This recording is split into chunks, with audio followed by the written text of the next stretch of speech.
tindahan ng glutathione. Actually, front row, enhanced glutathione. Yun yung ginamit ko for my skin. Kasi pangarap ko na dati yung mga glutathione na yan. Kaso, ang mahal kasi sa labas. So, I tried this one. So, maganda nun. Nakita ko na yung effect niya. Mas mabilis. Hindi ko pa ubos yung bottle.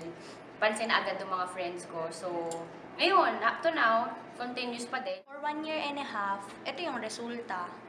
Partida, walang ano yan, lotion, wala kang nilalag. Kasi sabi nga if you're healthy inside, magre-reflect siya outside. So, doon ako naniniwala na kahit anong ipahid ko or anong gamitin ko panlabas, kung hindi ako magiging healthy inside, di rin ako mag-glow ng natural.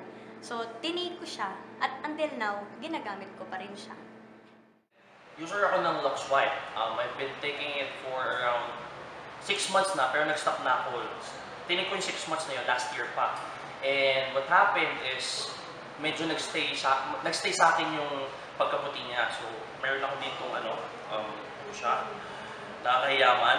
Ito. So, pansin nyo na lang.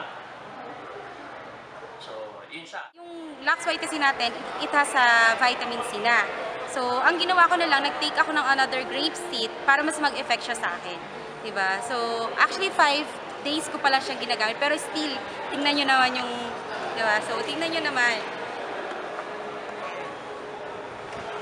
So, ganito po yung effect niya. Kapag ino-overdose nyo siya, so depende pa rin naman sa inyo sa paggamit nyo. Diba? So, Halos everyday, yun yung inom ako ng alak. So, nung tinake ko siya, totoo siya, it's liver cleanser. So, bago ako pumuti, nilinis niya muna talaga yung organs ko sa katawan.